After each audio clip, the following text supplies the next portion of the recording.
You are listening to African Father in America podcast by Simon Javan Okelo, live from Seattle, Washington, USA.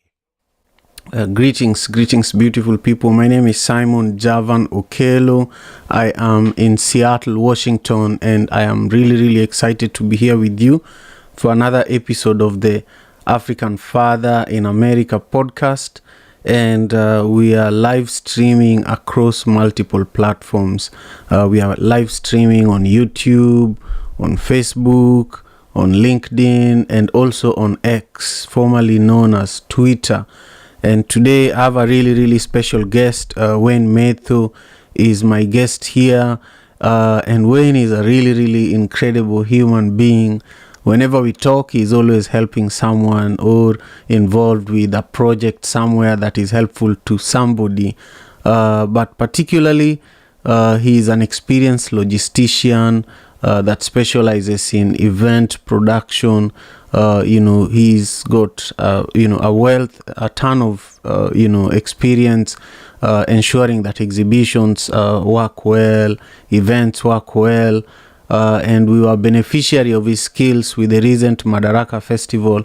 So we will talk about all that. For now, Wayne, go ahead and say hello to our viewers and our listeners. And then I will share today's proverb, and then we'll continue the conversation that way. Thank you very much, Simon, and thank you for having me. It's quite an honor. You're doing great as well. It's morning out here in the West Coast of San Francisco in California, and I'm happy to be part of this conversation this morning, Simon. Excellent. I'm also really, honored that you're here. It took a while for us to be able to make this happen, and I just love, connecting with people in person, connecting with people virtually, and then eventually building community. And I feel like that's what we've really built between me and you and our families and our community. So let's see what today's proverb says. Our proverb today is from Ghana. Our proverb is all the way from Ghana, and it says that impatience cannot ignite a fire. Impatience cannot ignite a fire. That is our proverb for today. And I'm going to share just 3 nuggets of wisdom around this proverb. So if you're watching, especially if you're watching on YouTube, I just want you to take a minute and subscribe to the channel. That's the only thing I want you to do. Take a minute and subscribe to the channel. When you do that, it helps with the growth of the African Father in America podcast. And as a result, we are able to, improve the quality of the production, bring incredible guests to the show, and just cement this as one of our cultural pillars here in the diaspora. So the proverb I just shared a moment ago is really beautiful, and there's a lot going on in Ghana. I just want you to go to the news and learn for yourself. Impatience cannot ignite a fire. What this proverb is really teaching us is that no matter what is going on, you have to understand that even if you are angry, it will not make a difference. Even if you're angry, even if you're impatient, you might end up breaking things. You might end up doing things in the way that you should not be doing them. But I want to read the exact nuggets of wisdom that we prepared for you today. The first one says that patience is a virtue. It is important to be patient in all aspects of our lives, from our careers to our relationships. When we are patient, we are more likely to achieve our goals and build strong relationships, not the word relationships, because if you're not patient, you can't build relationships with anybody, whether it's at work, at home, in the streets, because you will end up being reactive to everything. Number 2, our second nugget of wisdom says that good things take time, there is no shortcut to success. It takes time and effort and dedication to achieve our goals. We should not be discouraged even if we do not see the results as fast as we want them. We live in an era of social media, and we are always wired to expect likes the moment we post content, expect views the moment we post a video. But sometimes it takes a year for your YouTube channel to actually become visible, and a video that you posted a year ago goes viral 2 years later. So it requires patience for things to work out. That's just one example. Now, the final nugget of wisdom: don't rush the process. It is important to take our time and do things the right way. When we rush, we are more likely to make mistakes, and it is better to take the time to do things the right way the first time. If you're patient the first time, maybe you just have you have limited resources, and you have a big idea. If you mess up the first time, you might not have an opportunity again. So before you take action, in the process of being patient, you could actually be understanding and studying other people who did the same thing, what mistakes they did, what experiences they went through, and then you can make a decision so that you don't pay for the experiences that other people already paid for. Wayne, what do you think about this proverb? I think it holds timeless wisdom, especially coming from Ghana. I think we know the history of Ghana being the first country in Africa to gain independence. I believe it must have taken a lot of time. But I like the nuggets of wisdom that you put in there as well, about patience especially. I think that you're right to say that in this day and age, a lot of us want that instant gratification. We want to get results right away, but we also need to practice patience. I think that with anything good, like a fire in this example, before we can ignite it, I think it's proper to prepare. We used to say growing up that if you fail to plan, then you're planning to fail. And in the same way as you're lighting a fire, imagine, growing up when we used to have the 3 stones, put them together, pick up some wood, put some paper underneath there, pour some kerosene, and then ignite. All that is preparation. And for us to achieve any greatness or any results that we want to see in our current careers, in our relationships, as you put it, and just in life in general, there's that aspect of preparation and just like waiting and planning slowly. I'll just finish by saying that a tailor, for example, when they're making a piece of clothing, they say you measure twice so that you can cut only once. I love that. You measure twice so that you can cut only once. I love that. It's incredible. That's a proverb that we should use sometime in the future.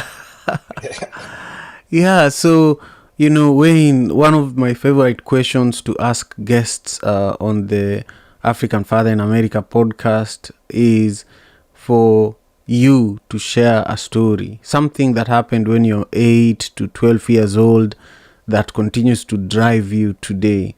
And I share my own story that when I was 8 years old, my mother asked me to help her distribute milk and bread in our neighborhood.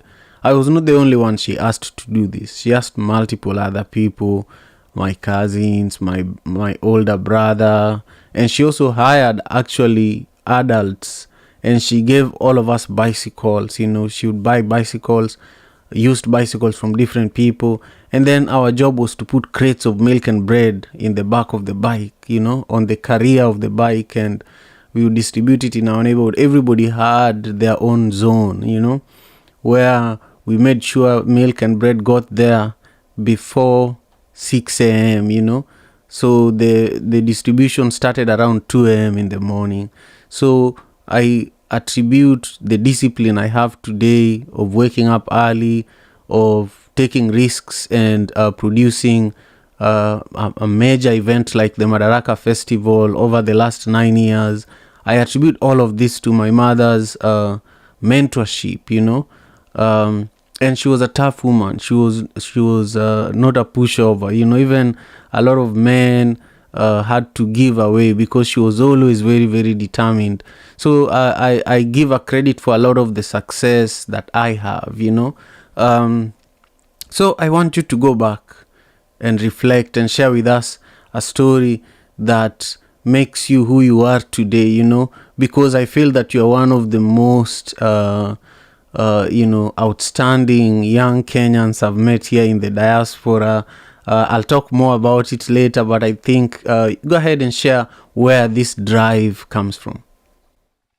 Thank you, Simon, and I love your story as well. That discipline to wake up early in the morning, it definitely takes some grilling into. So shouts to your mom as well. Personally, I pride myself to be a person who's passionate about service and community to others. As you've seen in my work here and through my studies and the experience that I've gained over the years, a lot of it has been based around community and service to others. I credit that to an uncle of mine when I was about 10, I think, 10 or 11, around that age. He came to live with us. We were living back then in a place in Kenya called Nakuru. I'm sure you know about it. And in those years, I think it's safe to say a lot of responsibilities in the home were divided into gender roles. For example, women are supposed to do certain chores, men are supposed to do other chores. But this uncle of mine was just selfless. And let me describe him for you. He was a big man. He had a gnarly face. If you saw him, you'd think this guy is a bouncer or a security person.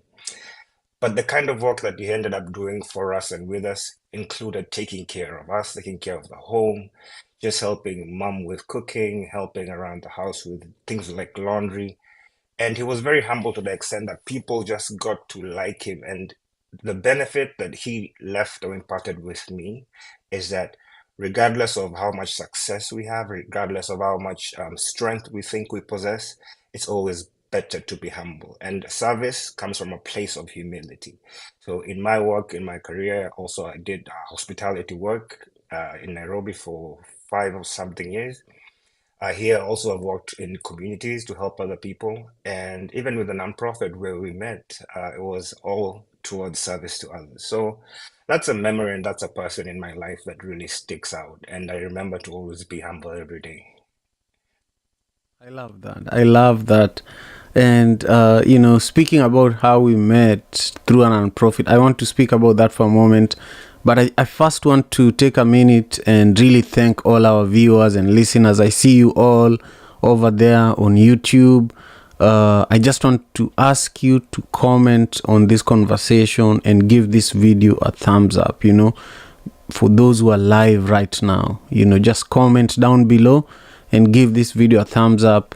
I know that you want to engage with our conversation. You don't just want to watch and chill. But if you're driving or something like that, just stay safe. You don't need to comment. I just want to ask for just one thing. Comment, share with us your own thoughts about this proverb that we have been discussing today, and also give this video a thumbs up so that YouTube algorithm knows that we were here. Now, Wayne and I connected on email. He was volunteering for Tiba Foundation, and I was invited there to go and play Nyatiti, the instrument that is behind me.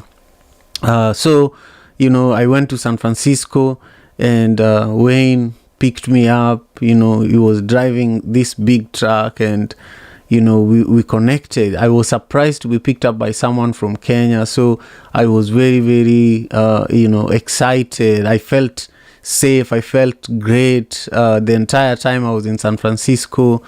And then he was able to, we were able to really, really work together at the event. And we were able to help raise almost 300,000 for Tiba Foundation in a span of like 3 hours, So, we were able to see each other in an environment where we needed to produce results, and then we connected, and before I knew it, Wayne was in Seattle. I really thank you for actually, taking the time, using your own resources to travel from San Francisco, not just to come to enjoy Madaraka Festival, but to come and help, So I just want to thank you for all of that. But I want you to just take us a little further, because I know of the work that you do in San Francisco, where you're specializing in logistics for events, and that's part of why you ended up supporting with Madaraka Festival. I just want you to share with us, how did you get into this? How did you decide that, I want to be someone that supports nonprofit organizations in the community? You're also going to school right now, but you are really deeply involved with event production and especially logistics. Talk about all of this. What are you studying? And then talk about how you got into logistics for events. And then talk about, is this what you want to continue doing? And then how far do you want to go with it? Share with us some of your dreams. Thank you, Simon. I think this would also be a good place to just plug in your music.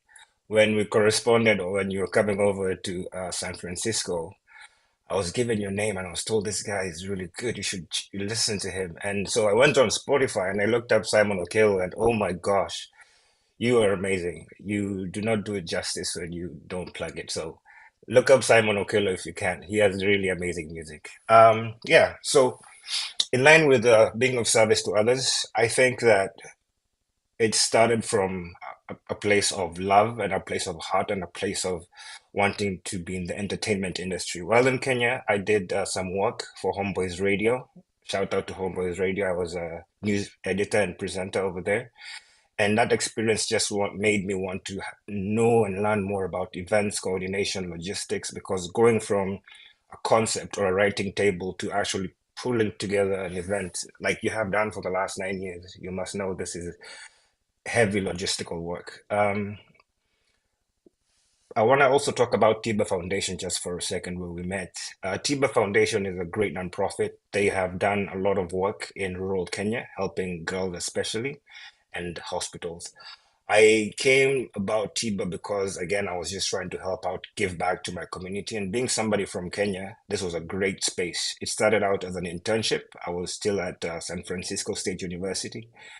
And then it progressed into administrative support. And before you know it, we were doing events, and we have raised quite a bit of money that goes to Kenya to help girls. Look up Border Girls, Border Girls. You'll see that project there, and a story is also on that page.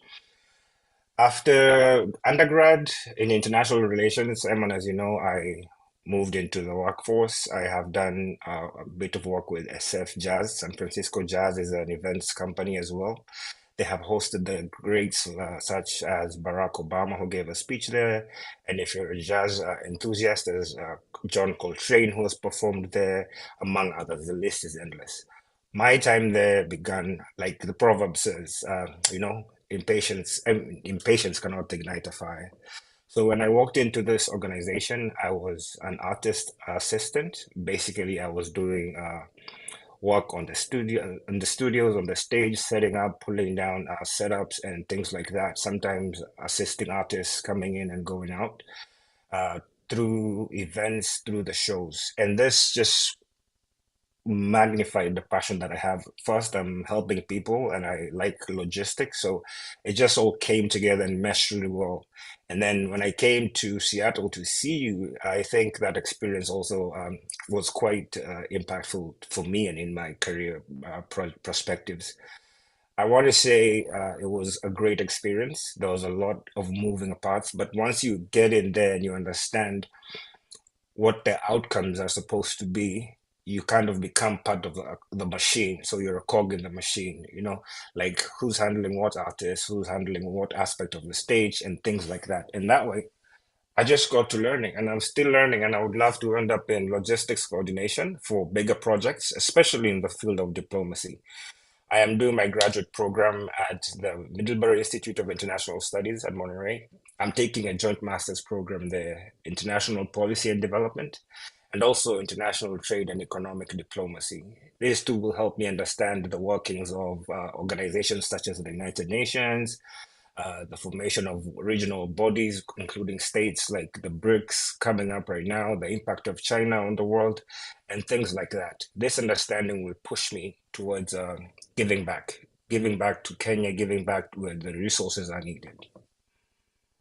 That's incredible. That's incredible. You have very concise answers. I can tell that, you know, um, you were an editor. You are a news editor. I love how you're answering and you're putting things together in a really beautiful way. I know that we have a lot of friends who are commenting here, who have joined us for the show. Just let us know where in the world you are tuned in for today's episode of the African Father in America podcast. I want to give you a shout out at the end of our show today.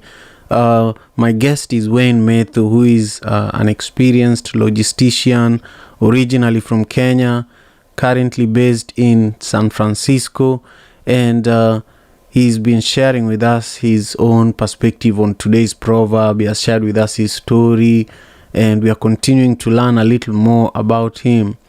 But I want to take a second here and just talk about the Africa Day Business Forum.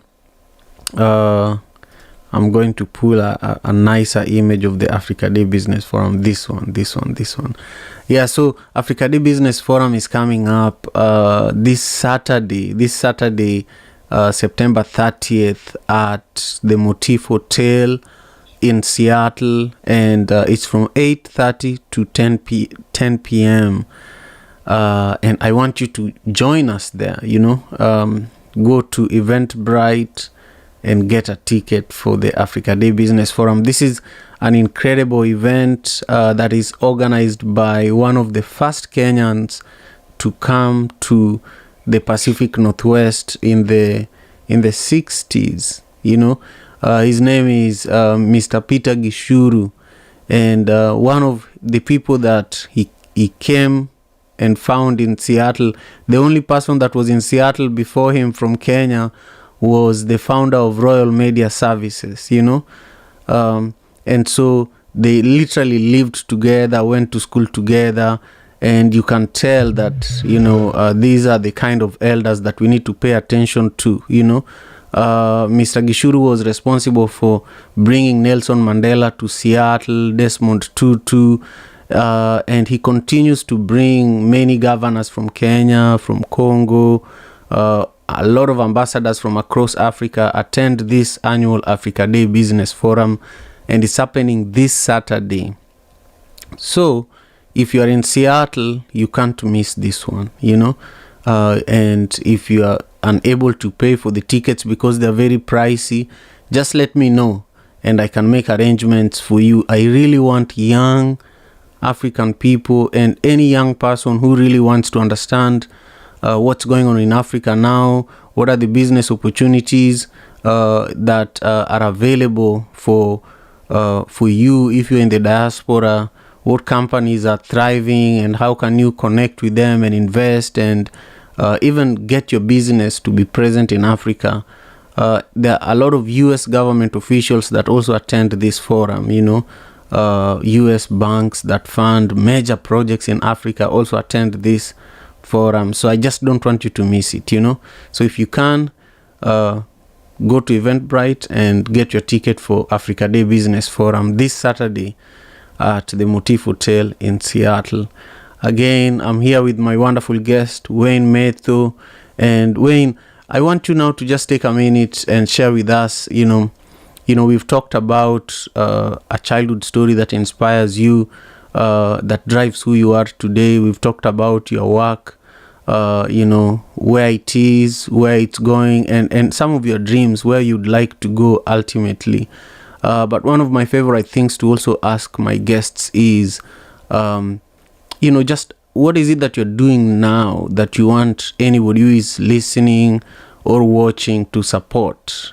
Speak to us about that, and also how we can stay connected with you. If you have social media platforms where you want us to connect with you, this is a good time for you to touch on that as well. Oh, absolutely. Thank you. I am currently working as a logistician and consulting for events around San Francisco. I am still at San Francisco Jazz for the moment, and I'm also in school. So if you're looking to network with me specifically on matters logistics, or you're interested in matters diplomacy, nonprofit organizations across the spectrum of healthcare provision, especially in the global south or in underserved communities, please feel free to reach out. I'm going to give my email.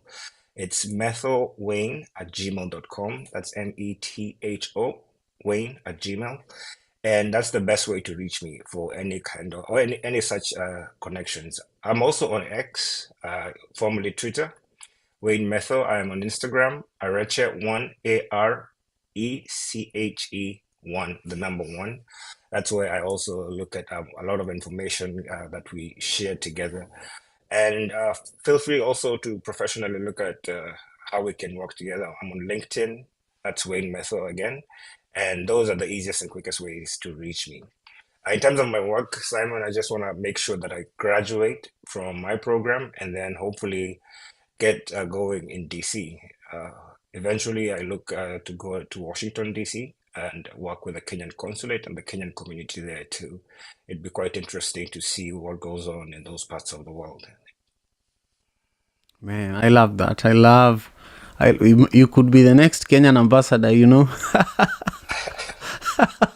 That is the goal. Yeah, I'm serious, I'm serious. So we should connect, because the current Kenyan consular in LA is a good friend. You saw him at Madaraka, we should connect you with him now as soon as possible, so that, he can start connecting you to people, introducing you to people.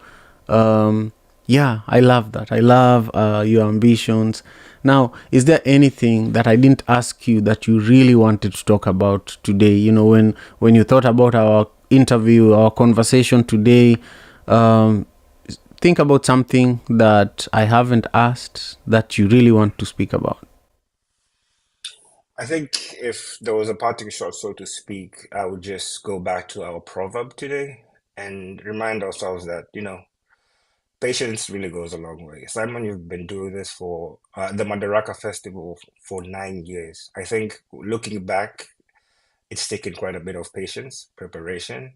And I'd just like to remind us, each one of us, including myself, that sometimes without the preparation, without the planning, without the patience, we might not see the results we wish to see. So as we move forward into the new week, that is the mantra that I take with me too. Thank you for that. Excellent. Thank you again, Wayne. Stay on after we end the show. I would like to talk to you about a few things. To our viewers and our listeners, I just want to thank you. If you haven't subscribed to my YouTube channel, please do so. Your support with the subscription and the growth of the YouTube channel is really, really important, and it's one of the fastest ways that you can claim that, hey, one day I invested in the African Father in America podcast, because this is going to be a platform that is going to transform many, many lives and create so many opportunities for many people. So I want you to be a part of that. Now, I want to thank Dennis Kaviu for joining us from Nairobi. Dennis says that tuned in all the way from Nairobi, Kenya. Thank you for taking the time. Martin Osome is also joining us. Martin is part of the One Vibe team, and he says, AFIAPodcast time. Thank you, Martin. And also, Stephen is a part of our team as well in Kenya, and he says, Mtulivu hula mbivu. Greetings, great family. Another new week full of good ahead for all of us. Thank you, Steve, and thank you all for watching. Tomorrow we'll be here for another amazing episode, same time, and we'll be doing it again throughout the week. We have incredible guests lined up and incredible proverbs lined up for you. So I just thank you, and Wayne, I'll be seeing you soon, and I'll be seeing you all soon. Peace and love. African Father in America. Tujikaze, jikaze. Tujikaze, jikaze. African father in America. You are listening to African Father in America podcast by Simon Javan Okelo, live from Seattle, Washington, USA.